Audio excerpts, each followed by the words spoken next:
Doutora, dessa vez quem fez o acordo de delação premiada foi a Polícia Federal, mas normalmente é o Ministério Público Federal que faz esses acordos. Qual é exatamente a diferença desse tipo de acordo e ele se torna um pouco mais frágil no ponto de vista jurídico?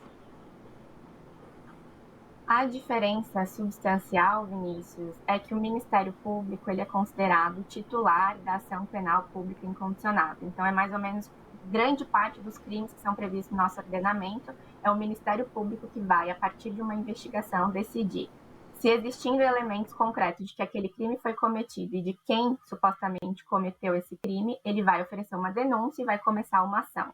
Então, enquanto titular da ação penal é dele o direito e o dever de oferecer a denúncia quando um crime é noticiado para o Estado, e depois que essa ação penal é instaurada, ele tem que seguir toda a instrução, apresentar as suas provas, a sua acusação, as alegações finais e, ao final, pleitear a condenação ou a absolvição com base no que foi produzido ao longo daquela instrução. Então, é uma previsão constitucional de que é o Ministério Público que vai ter que analisar essas provas e entender qual é o caminho que essa questão vai percorrer no judiciário, se ele vai ser arquivado, se vai ser oferecida uma denúncia. A Polícia Federal tem um papel muito específico também com amparo constitucional. Não só a Polícia Federal, a Polícia Civil também. Porque, enfim, a colaboração premiada é cabível para casos tanto da Justiça Federal quanto da Justiça Comum. A polícia tem toda a expertise de investigar. E também existem prerrogativas legais que a polícia pode representar a um juiz de direito pedindo uma prisão preventiva, uma busca e apreensão, sinalizando que naquele caso seria interessante uma interceptação telefônica, por exemplo.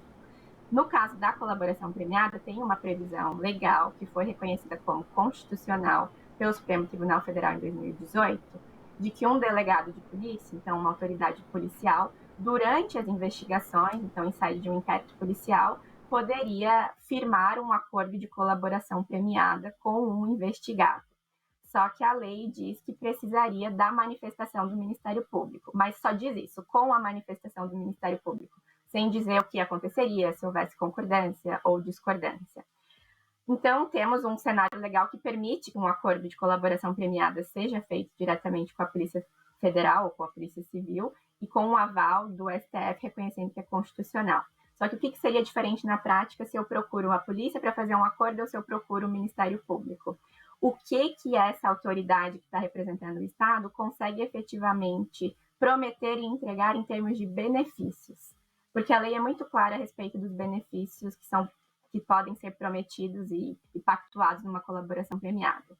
A gente tem desde o não oferecimento de denúncia, que aí é uma prerrogativa exclusiva do Ministério Público.